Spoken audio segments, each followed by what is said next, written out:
Good morning, everybody. We're just letting a few folks in and then we'll get started here in just a minute. And just while we're pending, just to kind of give you a quick reminder, obviously we have a lot of things planned here today, so I have to be out of the Zoom meeting at 11:30. I know all of you already know that. I just wanted to make that a reminder. So when we get to that point, I'm going to have to move to that next event that we have planned. But I do enjoy being here with everybody, and thank you so much for allowing us to appear, or allowing me to appear by Zoom as I'm traveling. It does add a challenge to Zoom, that's for sure. Sounds good. All right, I'm going to toss things over to Denise to kick off our event today. So thanks. Good morning and welcome. My name is Denise Hartsaw. I serve as co-president of the League of Women Voters of Michigan. I'd like to let everyone know that we are recording this forum and we will have the video available afterwards for those who would like it. The League of Women Voters works to ensure that every person has the desire, right, and knowledge to participate in our democracy. For more than 100 years, our nonpartisan organization has been working on vital issues of concern to voters. The League is proud to host today's forum with candidates for the Michigan Supreme Court. During today's event, the candidates will briefly introduce themselves and the League will pose questions to the candidates. With us today, we have Kyra Harris Bolden, William Patrick O'Grady, and Kimberly Ann Thomas. We will have time at the end for questions from the media. I will now turn this over to Judy, our moderator. Thank you, Denise. I'm Judy Florian, Vice President for Voter Service for the League, and I want to thank the candidates who have joined us today. Before we get into questions, I would like to give some background on the information of the Michigan Supreme Court Justice race. The Michigan Supreme Court is the highest court in the state, and the Supreme Court is a nonpartisan body. Ms. Bolden was appointed to the Michigan Supreme Court in 2022, and she is running against Mr. O'Grady for a partial term of 4 years. Mr. O'Grady has another obligation later this morning, so he will be leaving the event early. Ms. Thomas and Mr. Fink are both competing for an 8-year term to replace Justice David Viviano, who is retiring. Today's event is not a debate. I will pose a series of questions to all of the candidates for their response.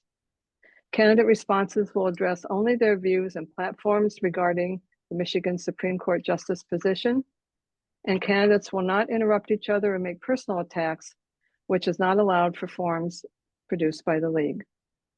Our speaker order was chosen at random prior to this forum, and we will rotate through each candidate so everyone has the opportunity to speak first.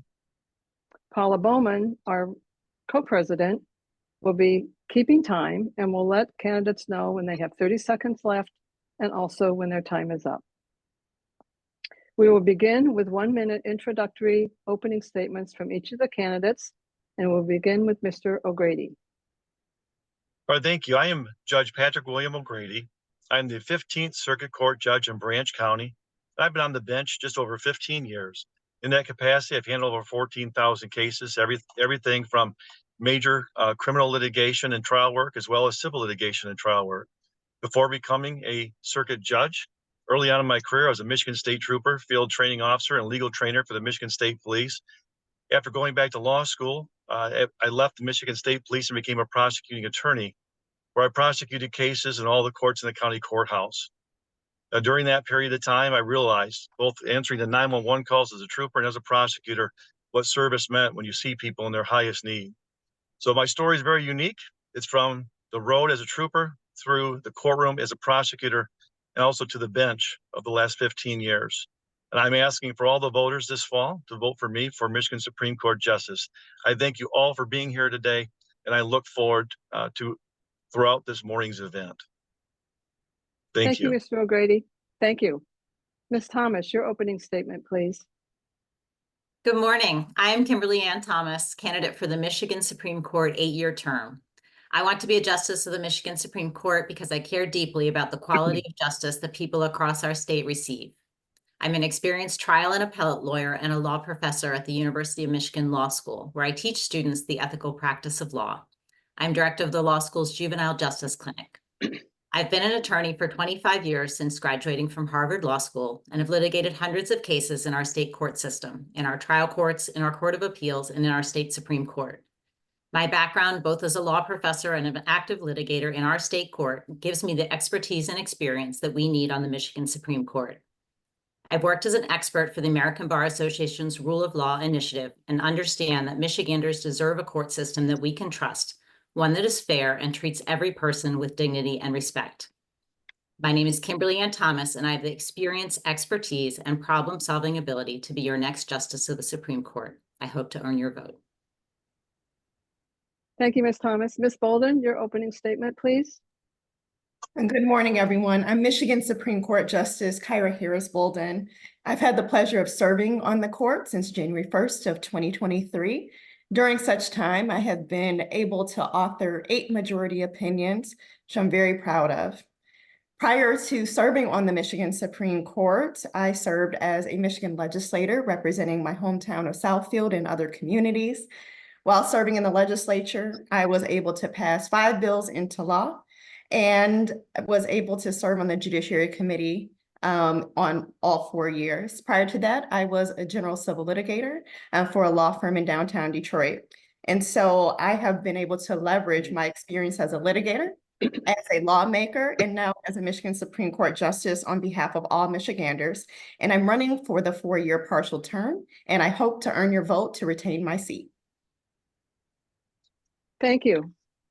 Each candidate will now have 1.5 minutes to respond to our questions. And we will begin the questioning with Ms. Thomas. Our first question is, why did you decide to become a lawyer? So I decided to become a lawyer. I was a reporter at the Detroit News and worked there until 1995 when my union and the 5 other unions, the Detroit newspapers, went out on strike. And I decided that given my family background and the impact that I saw that the law had on people's lives, I wanted to go to law school and serve people of my state. And so I went from the picket line in Detroit to Harvard Law School, where I graduated magna cum laude in 1999, and have tried to, for the last 25 years, be a lawyer that worked in service of people. Thank you. Ms. Bolden, same question.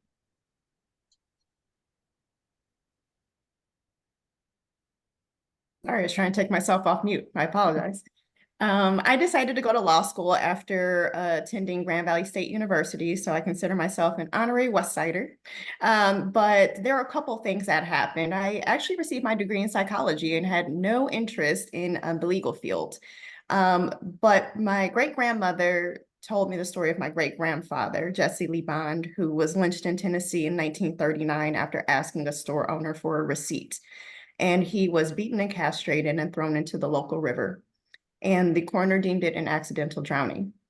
And because of that designation, his murderers walked free. And I was moved by that story of my family history, and I wanted families to see justice in a way that my family had not seen justice. Because we know that government sanctioned injustice was the norm in this country at some point. And I was very compelled to make sure that I was a part of the justice system on the right side of justice. And so I went to law school to make sure that I could be a part of the change that I wished to see in the world. Thank you. Mr. O'Grady? Yes, again, Judge Patrick William O'Grady, to those that are listening. And when I was young, I really wanted to be a state trooper. I kind of voiced that when I was really young. And then I worked really hard after college to become one, joined the Michigan State Police. I was allowed to go to the Michigan State Police Academy, became a graduate of that. Then I was put onto the road out in the state of Michigan. I worked all sorts of different posts, the Metro Detroit area, Oakland County, Macomb County, Wayne County, Washtenaw County. And during that period of time, when you're answering 911 calls, you truly understand the need of service to people that are traumatized by crime, domestic violence, child abuse, you name it. You show up as a trooper and you truly understand that call to service. Then I decided to advance that call to service while working as an investigator, decided to go back to law school, and just continually enhance my knowledge of criminal law and procedure to do so. And then when I graduated from law school, went into the legal training division, which really expanded my knowledge even more, and my desire to continually serve in that capacity and to serve the communities in that capacity. So I returned back to a county courthouse where I joined the prosecutor's office and remained there for just about 8 years, trying cases in the circuit court, the district court, and also the family division of the circuit court, many times located in the probate court, which protects children in very violent, horrible environments for abuse and neglect. And that's how I really got led, to become a lawyer, was simply the advancement of going through law and understanding what incredible service that is to protect families, to protect people's rights, and protect Michigan. Thank you. Thank you. Ms. Bolden, you will begin our next question. Who has inspired you as a judge and why? Michigan Supreme Court Justice Kyra Harris Bolden, and I think I have too many to name, but I will say after becoming barred, I practiced as a judicial law clerk in Wayne County 3rd Circuit Court, the busiest court in the state of Michigan, and I worked under Judge John A. Murphy, who had been serving on the bench longer than I have been alive. And when I called him to tell him that I was running for Michigan Supreme Court, the first thing he said was, that's perfect for you. And so through our relationship of, going back and forth and not always agreeing, but doing the research and the writing and developing a relationship where he didn't just treat me like a staffer, he treated me as someone whose voice was valued. I found so much inspiration in that mentorship, and for him to essentially, bless my running for Michigan Supreme Court really meant a lot to me. So he was my first real mentor in the legal field, and I will forever be grateful for his service to the state of Michigan and having the opportunity to serve as his judicial law clerk. Thank you. Mr. O'Grady? And I too also had, really numerous people that I looked up to in the legal field. As a trooper, I looked up to a legal trainer in the Michigan State Police, and that was Lieutenant David Graydonis. And I got the opportunity to work with him. And then from that as well, when I became a prosecuting attorney after leaving the state police, going through the courtroom process, I got to practice in front of David Coyle, who was a longtime district court judge in Branch County. And by trying cases in front of him, he just had this incredible demeanor of impartiality, of kindness, of gentleness with everybody who was in the courtroom, but also as a great mentor, both formally and informally, on and off the record, as to continually build my craft and to really protect people and understanding how to do that. And then also really finally, when I became judge early on, I had the opportunity to really sit down with Justice Bob Young of the Michigan Supreme Court. And what an incredible mentor that he was as well. I still remember once sitting down at a restaurant, him with other judges, sitting around a round table, and him discuss his judicial philosophy and what he expected from all of us younger judges as well, as being part of the Michigan judiciary. And it was overwhelming to just have that incredible cultivation of poise, humility, but at the same point in time, the true understanding of the rule of law and its application and what he expected from all of us. So there have been several mentors as to why I became a lawyer and why I became a judge. Thank you. Ms. Thomas? Yes, so I, in terms of a judicial mentor, I think the one that I would mention here is Judge Argyll Cole. So I clerked for Judge Cole, who was a 6th Circuit Court of Appeals judge. So that is the court just below the U.S. Supreme Court. And so I worked for him after law school. And he showed me, I think, what it means to be a judge on a bench with other judges or justices. So he, of course, demanded that my research was impeccable. He wanted to make sure that everything was right and really did not take, made sure I understood the record completely and just really did not take any subpar work. And so I appreciated that. And I think that's really important on our state Supreme Court to get it right. He also was on, of course, a bench of other judges. And at the time that he became the chief judge, there was some acrimony between some of the judges, and he worked really hard internally to make sure that there was a collegial bench, there was a bench that represented the people well, and they had a good working relationship. And I think that's important on a bench of 7 justices. And third, he showed care and respect for everyone in his office, including the custodial staff, and treated everyone with kindness. And so that care for all people is another reason that he was a mentor to me. Thank you. Mr. O'Grady, you will begin the next question. All right, thank you. Who has mentored your legal career, and how have you mentored others? Well, in reference to mentoring the legal career, I think, as I just mentioned before, Judge David Coyle, I practiced in front of him every day from when I left the Michigan State Police and I went to the prosecutor's office. I literally practiced in front of that district court judge every day. And then many times I also practice in the circuit court as well. But that district court is that first court of appearance on all the cases that a prosecutor deals with for the most part. So I had much more face time in that particular court. And so he has done an incredible job of forming that. And as we go forward, in reference to that, could you repeat the question? I'm sorry, I kind of got off track a little bit. My apologies. Yeah, the second half of that question is, how have you mentored others? And I tell you, that's been the most incredible part. I've always enjoyed mentoring others. When I was a trooper, I trained people as a field training officer on the road. That's how I learned to cultivate the next generation.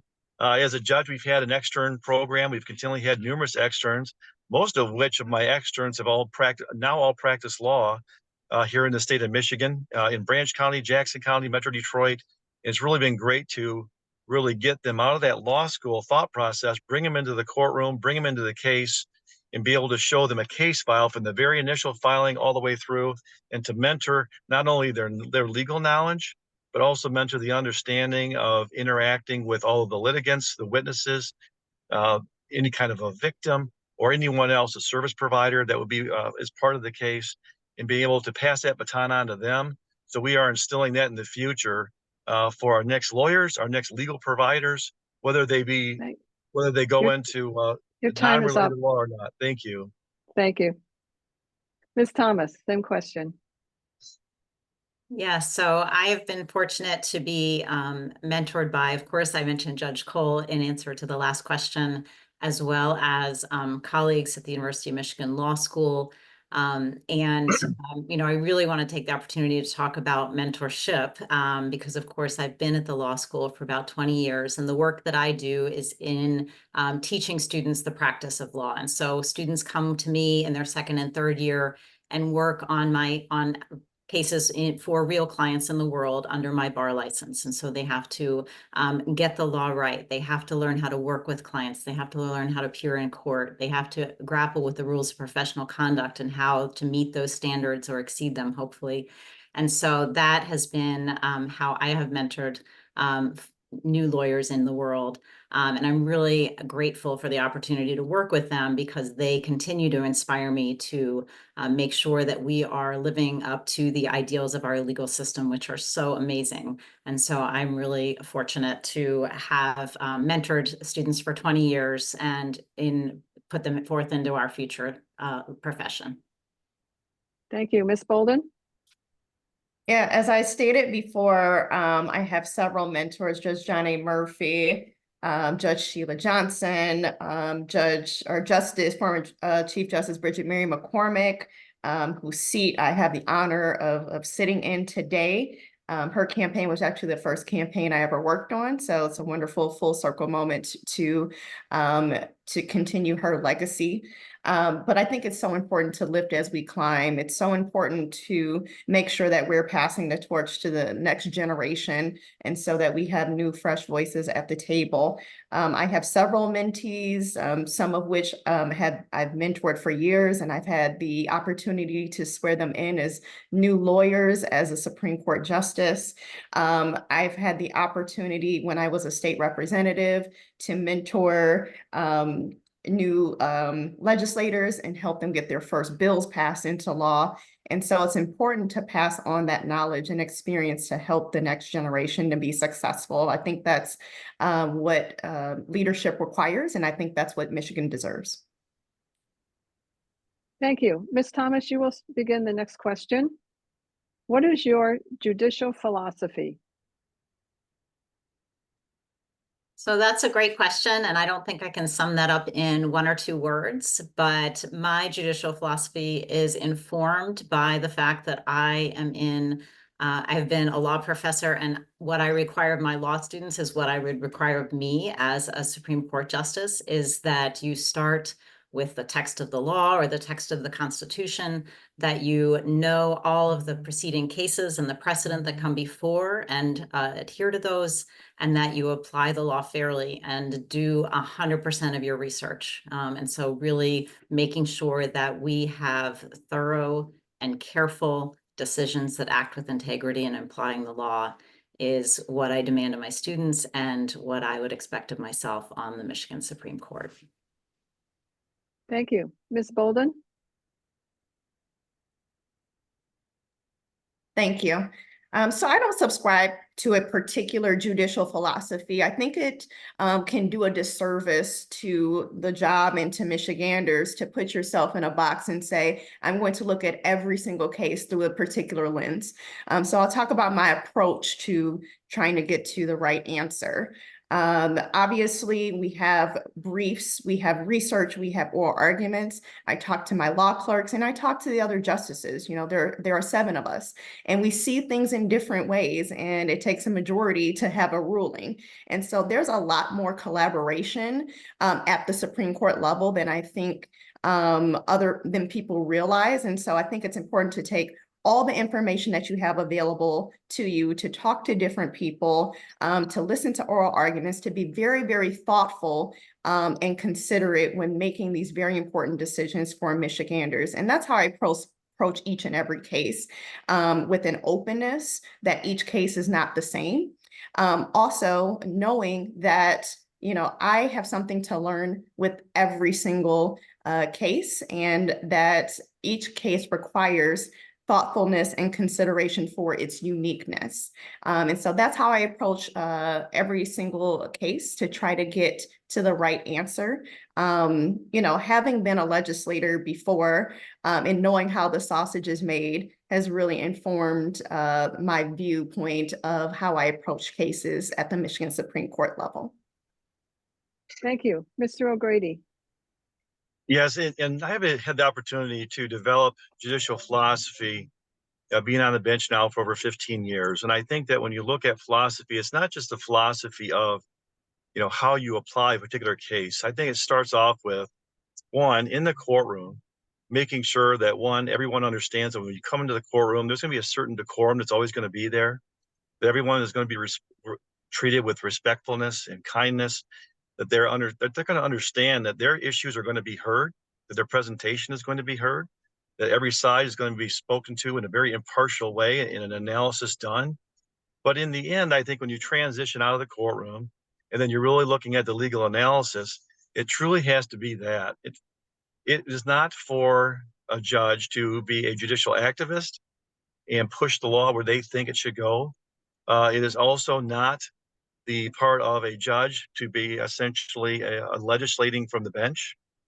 But you simply have to apply the law. And the rule of law is what it is. It's created by the legislatures, presented to the court, and also understanding the textual, I think the textual interpretation of both the Constitution and also statutory structure needs to be applied. The law needs to be applied to the fact, and the fact viewed through the lens of the law. And you must do so methodically. At the same point in time, I also believe that a judicial philosophy as well, and philosophy just being in the legal field, it is great to argue the law, to argue the facts, to argue the application, but it is better to not argue with one another, because that is the best way you build that collegial basis. Thank you. Thank you. Ms. Bolden, you will begin our next question. Do you think politics has an impact on decisions made by the Michigan Supreme Court? Please explain your answer.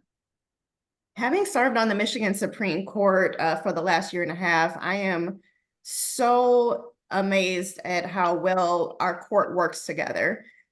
We don't always agree, but I think that's part of getting, you know, the right answer, is having robust discussion, having disagreement. And there have been times where a justice has changed my mind, and there has been a time where I've changed a justice's mind. And so the current court, I believe, is dedicated to the rule of law, even though we see things differently sometimes. And we are all focused on just getting the answer right. And so I think the bench currently has definitely been very collaborative and just focused on the law. Thank you. Mr. O'Grady?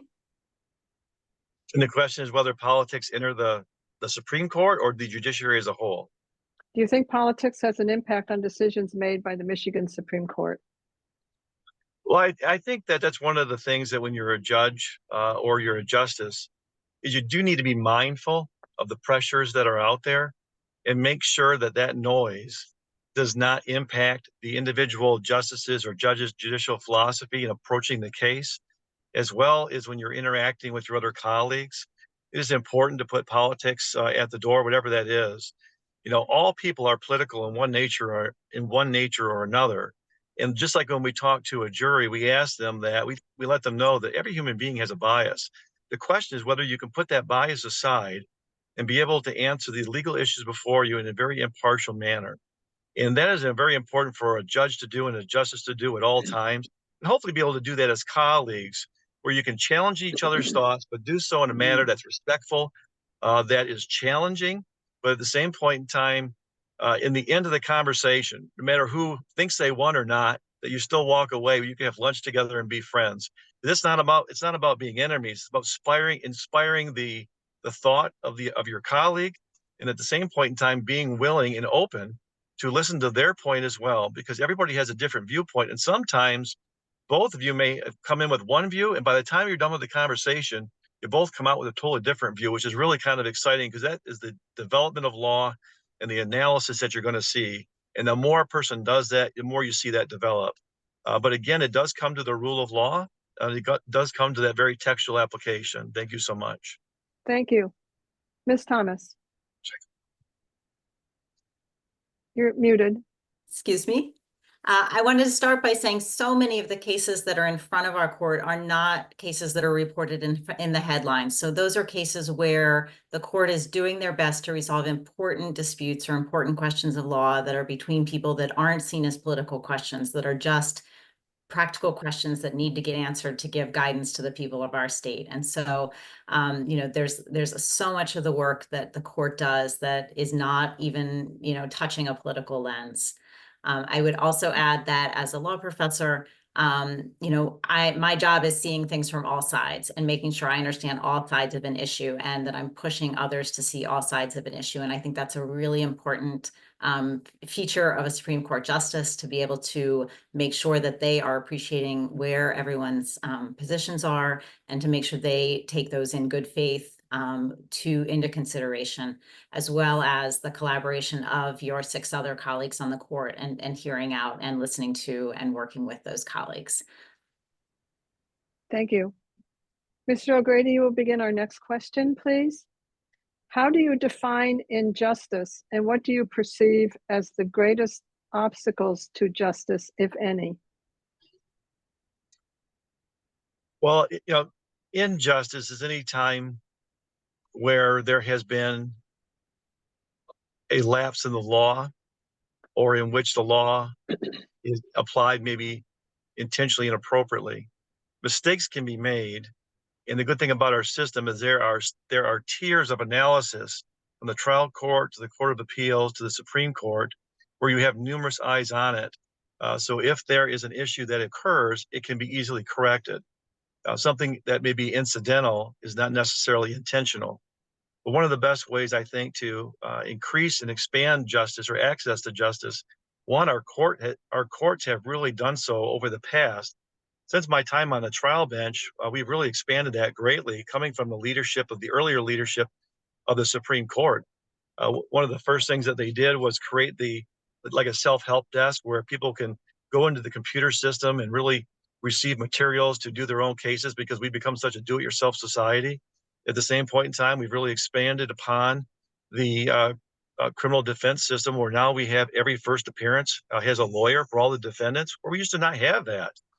And that did, potentially require or end up having an injustice.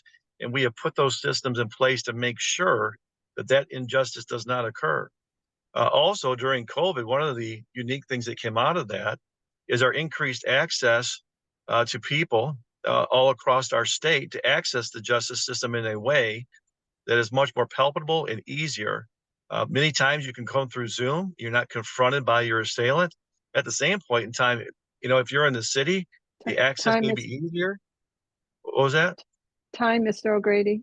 Oh, all right, wonderful. Sorry, time could- is up. As you can see, it's a topic that we can go on for a lot. And however, at this point in time, I do have to say thank you very much. Again, this is the time where I told you that we were going to be going to the next event. I wanted to thank the other Professor Thomas and also Justice Bolden for being on here as well. And thank you for all the moderators and the media who are here. Have a wonderful, blessed day, and I wish you all well. Thank you, Mr. O'Grady. Ms. Thomas, your response to the question, how do you define injustice? And what do you perceive as the greatest obstacles to justice, if any? Yes, so injustice is a failure to apply the law or an application of the law that's based on irrelevant factors. So, it might be based on something irrelevant like geography or income or race or, some other characteristic of an individual. And so that is really the work that the Michigan Supreme Court is working to erase. So in addition to making important decisions on questions of law, the Michigan Supreme Court also has administrative leadership over the entire state court system. And there's work being done now by that court, through, for example, through the Michigan Judicial Council to increase justice across our state. So increase transparency in our court, increase access to data, increase people's accessibility to our court system. And so I'm really excited about the work that the current court is doing on the Michigan Judicial Council and would look forward to being able to participate in that so that people in their local courts can do that. And so I worked on the state task force on juvenile justice reform, which was a bipartisan body that looked statewide and worked collaboratively with stakeholders. And I think that experience would help me contribute to the work of the Michigan Supreme Court to improve justice across our state. Thank you. Ms. Bolden?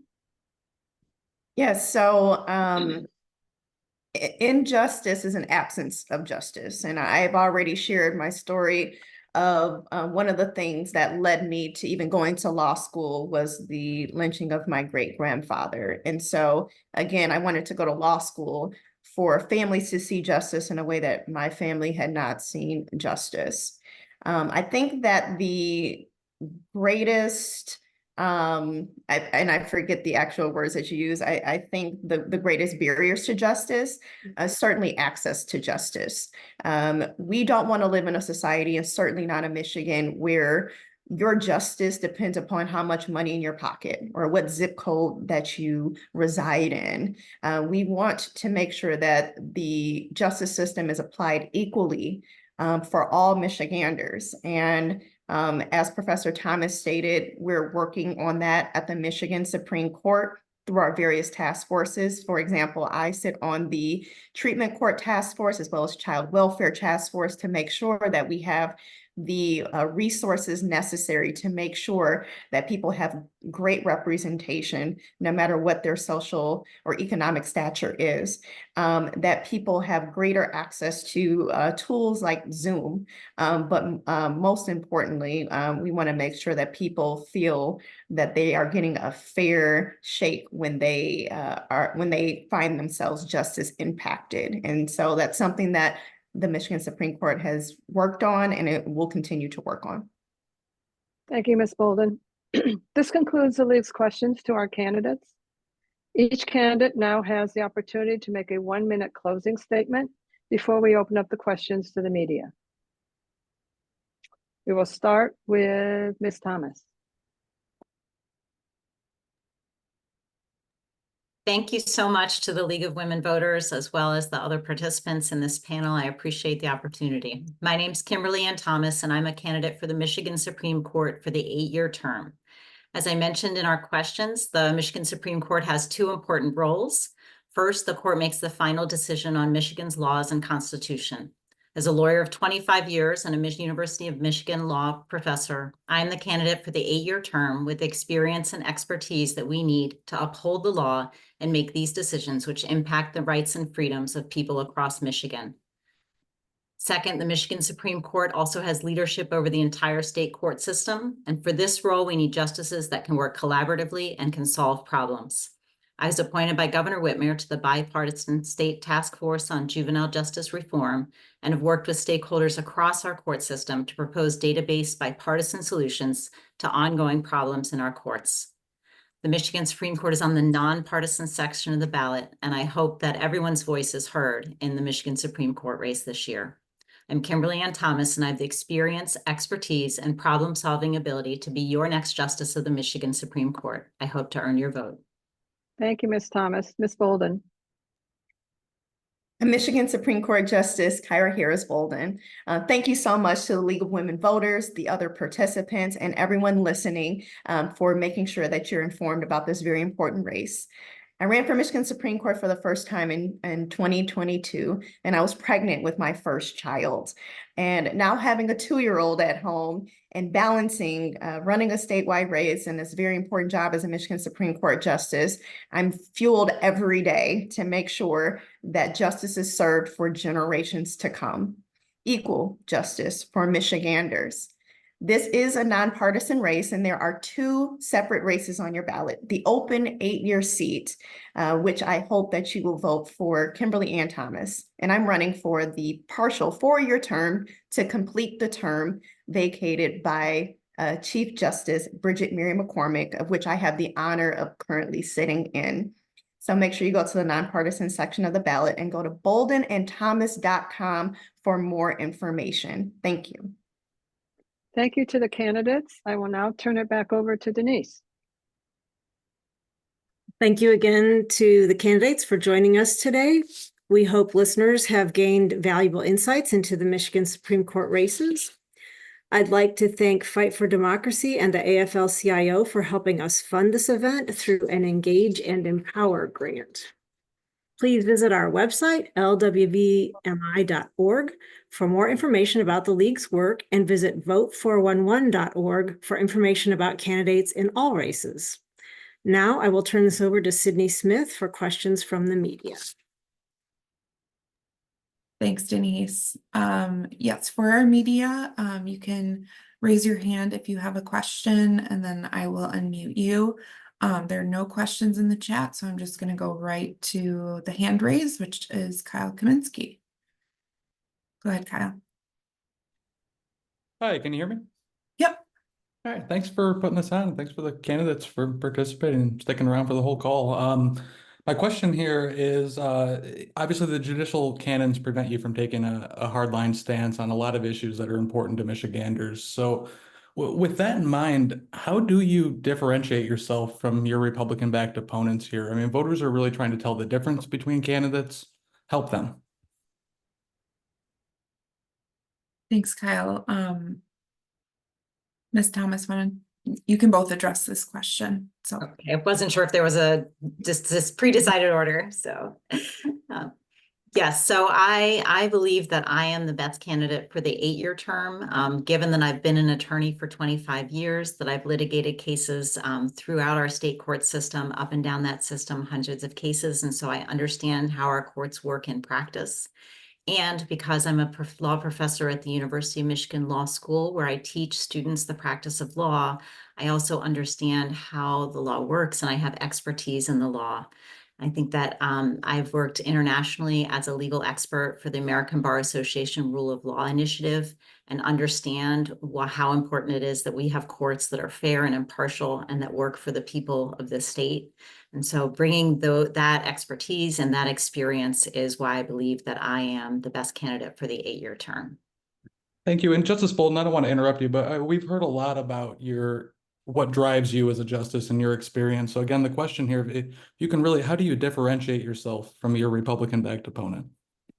Yeah, well, I think the easiest thing to do now that we've shared, thank you, our experiences and backgrounds, Not to give Michiganders more homework, but again, go to boldenandthomas.com. It has more information, but I think that with Professor Thomas and I think the accessibility piece really sets us apart.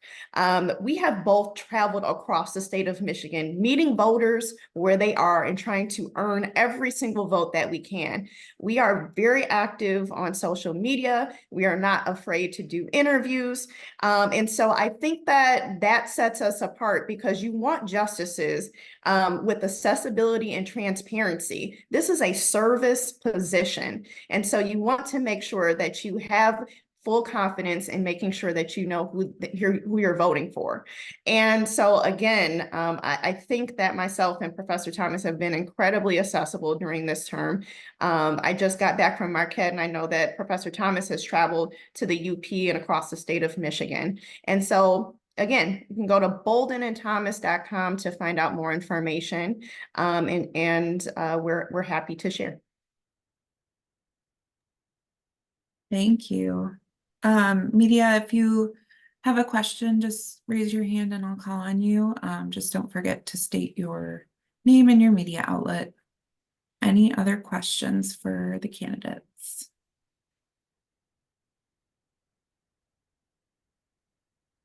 All right, we've got Kyle again, so I'm going to call on him if there's no one else who wants to ask a question.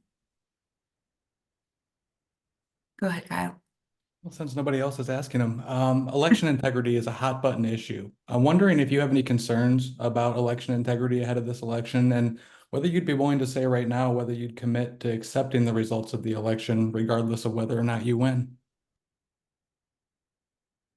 For our person, yes, we're going to accept. I don't want to speak for Professor Thomas. I'm sorry. Yes, you know, obviously I've run a statewide race in 2022.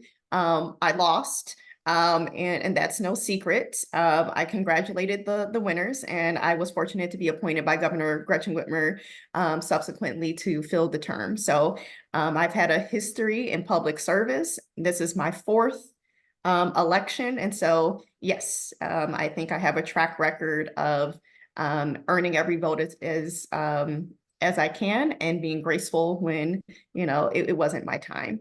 But I do, you know, think that it's important for people to exercise their right to vote, and especially in this very important race. It usually goes under the radar, but we make really important decisions, and it's really important to know who your justices of the Michigan Supreme Court are, and that you're picking the best one to represent you. And yes, I would 100%. If I would, of course, have been working really hard to meet voters across the state, and I hope that that I will win. But if I lost, then I would lose. So I think that that's a pretty easy question. Thank you. And also, you know, the really you know, of course, the work of the courts is important in upholding democracy, and so we are a co-equal branch of government. And have, you know, important constitutional roles. And, you know, I think that I myself, of course, you know, take that role incredibly seriously. And so I'm really committed to that role on the Michigan Supreme Court. Thank you. All right. Any other questions? Just reminding media too, if you aren't able to ask your question out loud, you can enter a question in the Q&A.